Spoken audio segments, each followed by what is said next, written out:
चलिए, एक ऐसे शहर की कल्पना करते हैं जो सोने का बना था, जहां दौलत की कोई सीमा ही नहीं थी। और फिर एक दिन वो बस गायब हो गया। आज हम ब्रह्म पुराण की उसी प्राचीन कथा को जानेंगे, स्वर्णपुर के लुप्त स्वर्ण की कहानी। अक्सर कहानियां शुरुआत से शुरू होती हैं, पर यह कहानी ये शुरू होगी इसके अंत से। इन शांत, रेत से ढके खंडहरों के बीच एक बहुत गहरा सवाल छिपा है। आखिर इस शानदार शहर का ये हश्र कैसे हुआ? लेकिन इस सवाल का जवाब वो इन खंडहरों में नहीं है, बल्कि वो तो वक्त की गहराइयों में कहीं छिपा है। तो चलिए उस दौर में वापस चलते हैं जब ये शहर दुनिया का गहना माना जाता था। तो ये था स्वर्णपुर, एक ऐसा शहर जो लगता था जैसे समृद्धि की धूप में नहाया हुआ हो, जिसे देखकर लगता था कि देवताओं का आशीर्वाद उस पर हमेशा हमेशा के लिए बना रहेगा। जरा सोचिए, एक पवित्र नदी का किनारा और उसके तट पर बने हुए सुनहरे महल, बाजार ऐसे कि दौलत से लबालब भरे हुए थे, और यहाँ के लोग, उन्हें अपनी इस अमीरी पर, अपनी समृद्धि पर बहुत ज्यादा गर्व था। स्वर्णपुर दूर दूर तक कामयाबी की एक चमकती हुई मिसाल था। और देखिए, इस शहर के राजा का एक बड़ा पक्का विश्वास था। वो कहते थे, जहां धन है वहीं धर्म है। मतलब उनका ये मानना था कि उनकी जो ये बेहिसाब दौलत है ना, वही इस बात का सबसे बड़ा सबूत है कि वो लोग बिल्कुल सही रास्ते पर हैं। और शायद यही सोच उस शहर के भविष्य की नींव में पड़ी पहली दरार थी। लेकिन होता क्या है ना कि अक्सर ऐसी सुनहरी चमक के पीछे एक अंधेरा भी पनपने लगता है, और स्वर्णपुर के साथ भी यही हुआ। शहर धीरे धीरे अपना असली रास्ता भूलता जा रहा था, और जल्द ही धर्म का जो असली मतलब था वो कहीं खो गया। अब देखिए, मंदिर तो अब भी बन रहे थे, लेकिन भक्ति के लिए नहीं, अपनी शक्ति का प्रदर्शन करने के लिए। दान भी दिया जा रहा था, पर सेवा के लिए नहीं, बल्कि लोगों से तारीफें बटोरने के लिए। और न्याय, हाँ न्याय भी था, लेकिन सिर्फ और सिर्फ अमीरों के लिए। तो असल में धर्म की जो आत्मा थी वो मर चुकी थी, और उसकी जगह ले ली थी सिर्फ खोखले दिखावे ने। और फिर वो वक्त आया जब उस शहर के असली चरित्र की परीक्षा होनी थी। और ये परीक्षा बड़ी सीधी साधी थी, लेकिन बहुत गहरी।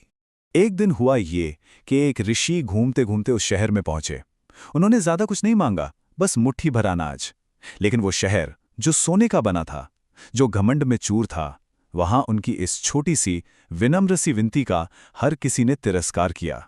शहर के पहरेदारों ने उनका मजाक उड़ाया, व्यापारियों ने तो देखकर भी अनदेखा कर दिया, और हद तो तब हो गई जब पुजारियों तक ने उन्हें दरवाजे से लौटा दिया। सोचिए, घमंड का जहर उस शहर में कितनी गहराई तक फैल चुका था, उसके रखवालों से लेकर उसके तथाकथित धर्म गुरुओं तक।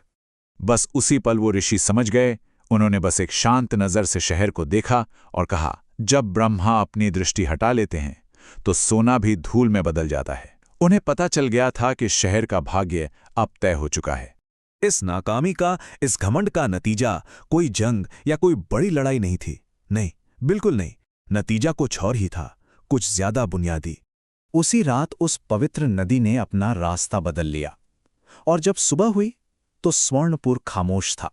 ऐसा लगा जैसे कुदरत ने खुद ही उस शहर को दुनिया के नक्शे से मिटा दिया हो, और उसकी सुनहरी गलियों को हमेशा के लिए रेत के नीचे दफन कर दिया हो। और इसी के साथ हम वापस अपने उसी पहले सवाल पर लौटते हैं। वही सवाल जो सदियों बाद वहां से गुजरने वाले मुसाफिरों ने पूछा होगा, आखिर इस महान शहर को किसने नष्ट किया? इसका जवाब किसी बाहरी दुश्मन में नहीं, बल्कि खुद उस शहर के अंदर ही छिपा था। कहते हैं कि तब हवा ने जवाब दिया। कोई दुश्मन नहीं आया था, कोई जंग नहीं लड़ी गई। ये शहर तब गिरा जब धर्म की जगह घमंड ने ले ली। तो इसका पतन बाहर से नहीं, बल्कि भीतर से ही हुआ था। तो स्वर्णपुर की ये जो कहानी है ना, ये सिर्फ एक पुरानी कथा नहीं है। ये हमें किसी भी समाज, किसी भी सभ्यता की नींव के बारे में एक बहुत गहरी सच्चाई सिखाती है। इस कहानी का सार यही है कि धर्म ही वो असली शक्ति है जो दुनिया में संतुलन बनाए रखती है। कोई भी सभ्यता सिर्फ दौलत या ताकत के दम पर नहीं टिक सकती। वो टिकती है विनम्रता और सही आचरण से। और यही इस पूरी कहानी की सबसे बड़ी, सबसे शक्तिशाली सीख है। एक शहर ईंटों और सोने से तो शायद बन भी जाए, लेकिन एक सभ्यता, वो सिर्फ और सिर्फ धर्म से ही जिंदा रहती है। तो स्वर्णपुर की ये कहानी हमें एक बहुत जरूरी सवाल के साथ छोड़ जाती है।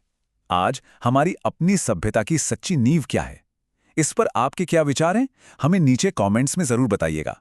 और अगर आपको ये विश्लेषण पसंद आया तो इसे लाइक और शेयर करना मत भूलिएगा। और हाँ, ऐसी ही और गहरी कहानियों के लिए हमारे चैनल को सब्सक्राइब भी कर लीजिए।